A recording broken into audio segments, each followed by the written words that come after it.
What's going on, everybody? Welcome to a brand new episode of One Clip Thing. Alright, so I could have gone different ways with this video. I could have talked about how the Clippers defended the opposing point guards in the first three games, Steph, Ja, and Dame.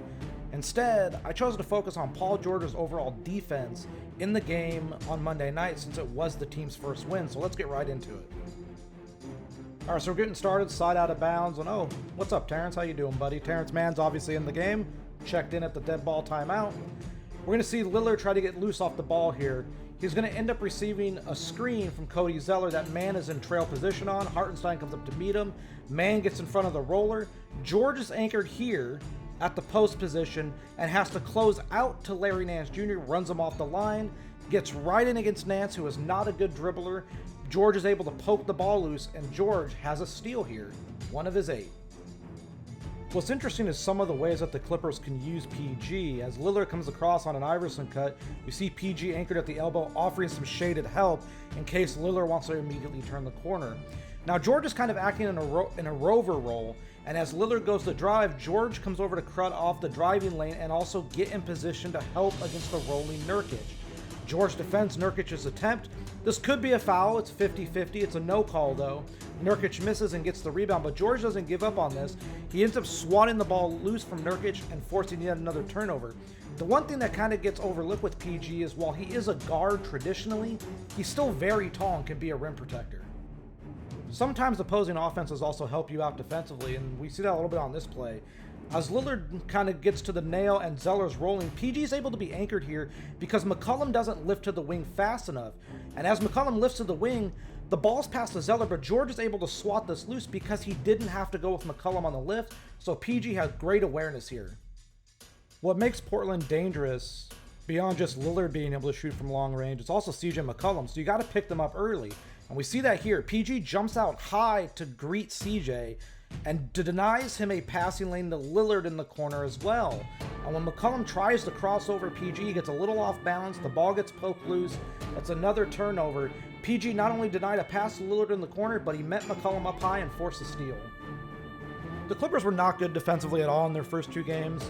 Third game, Nick Batum gets to start because Marcus Morris is out, and you kind of see the value of how kind of like lockstep everyone was defensively in this contest on this play, because as Lillard goes to drive, Zubac comes over. Paul George has low man responsibility, which means he has to get the roller. Well, George's man is Nasir Little in the near side corner, which means because that George is vacating it, Batum now has to dig down to get to Little, thus allowing George to help on the roll. George jumps the passing lane, gets his hand on the ball, forces another turnover. George did great here. Batum was in the right spot. Everyone did their job perfectly. What's the number one rule with Damian Lillard? You got to pick him up when he gets to midcourt. No one's here right now, but we're going to see why that ultimately doesn't matter because PG's anchored here above the arc, well above the arc, and he does a great job of getting out to contest this Lillard shot. Lillard misses poorly. He was 0 of 8 from 3. A big part of that was George and the Clippers playing him well. Paul George's length and intelligence on the defensive end is just on another level in this game, and it wasn't like this to start the season, but we see it in this game very well. Here he's anchored, he digs down a little bit on McCollum coming off the curl, and he has his hand out in the pass lane to deny the pass to the wing. Well, as George digs, McCollum thinks he has the pass, but what happens? Paul George uses his length, tips the ball, gets a steal, and they're off to the races again. It wasn't just on steals, we saw it as a rim protector too. PG right here is the hit ahead to Lillard. Make sure he's in position to give Batum support. So when Lillard drives, George is going to slide over. Does a great job of getting his body into Lillard and not fouling here. He stays in good legal defensive guarding position. And when Lillard goes up, this shot has no chance in hell of going in. It's a great contest. It's a bad miss. And PG's rolling. All right, final play to look at. It's another one where PG does a great job as a rim protector. Closes out hard on Covington, forcing Covington, who is not a good dribbler, to put the ball on the floor.